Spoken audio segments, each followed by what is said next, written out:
विवाद हो गया है। आज सरकार ने फैसला किया कि इस बार संसद का शीतकालीन सत्र जो है वो नहीं बुलाया जाएगा। सरकार का ये तर्क है कि कोरोना के बढ़ते हुए मामलों को देखते हुए ये फैसला ले लिया जाए, लेकिन विपक्ष का कहना है कि किसान आंदोलन से डरी सरकार संसद का सामना करना ही नहीं चाहती। महज 10 दिन चलकर संसद का मॉनसून सत्र सितंबर में खत्म हुआ था। 10 दिन के सत्र में 25 बिल पारित हुए और 16 नए बिल पास किए गए। इनमें सबसे प्रमुख थे किसानों के वो 3 बिल जिन पर बने कानून के विरोध में दिल्ली में पिछले 20 दिनों से किसान आंदोलन चल रहा है।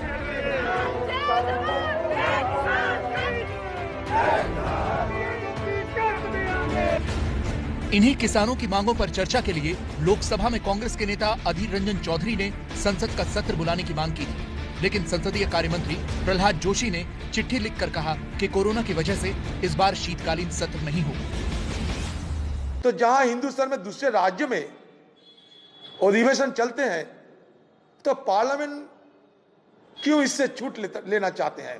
डर किस बात की? मुझे लगता है सरकार नहीं चाहते इसी हालत में सदन चलाना, क्योंकि किसान की मुद्दा सदन चलाते ही आ जाएगी। विपक्ष भले ही कह रहा हो कि किसान आंदोलन से सरकार डर गई है, लेकिन एक हकीकत ये भी है कि 10 दिनों के मॉनसून सत्र के दौरान केंद्रीय मंत्री नितिन गडकरी और प्रहलाद पटेल समेत 30 सांसदों को कोरोना हो गया था।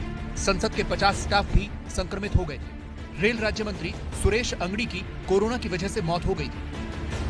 हालांकि आंदोलन कर रहे किसान संगठनों के नेता भी कह रहे हैं कि सत्र नहीं बुलाने का मतलब है कि किसान कानून पर सरकार हार मान चुकी है। कि किसानों के आंदोलन का प्रेशर इतना है कि सरकार को यह लग रहा है कि अगर हम विंटर सेशन करेंगे तो जो यहाँ के विपक्ष दल हैं वो घेरेंगे उसमें, उससे बेटर है कि विंटर सेशन ही ना करें। इसका मतलब ये है कि सरकार अपने आप वो हार मान चुकी है इस आंदोलन के सामने।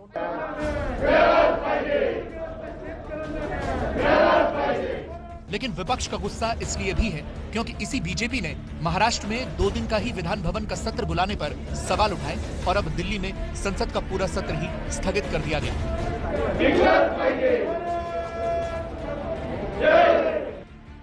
सितंबर से अब तक महाराष्ट्र और उत्तराखंड से लेकर कर्नाटक में विधानसभा सत्र बुलाए जा चुके हैं। सितंबर से पहले भी पंजाब, यूपी से लेकर केरल और छत्तीसगढ़ में सत्र हो चुका है। इसलिए विपक्ष को लगता है कि सवालों का सामना करने से सरकार बच रही है। ये पहली बार नहीं है कि संसद का शीतकालीन सत्र स्थगित करना पड़ा हो। इससे पहले 1975, 1979 और 1984 में भी शीतकालीन सत्र स्थगित करना पड़ा था। नियमों के मुताबिक संसद के 2 सत्रों के बीच 6 महीने से ज्यादा का वक्त नहीं होना चाहिए। ऐसे में सरकार के पास फरवरी तक संसद के अगले सत्र बुलाने का समय है। हालांकि सरकार ने जनवरी में बजट सत्र बुलाने का आश्वासन दिया है।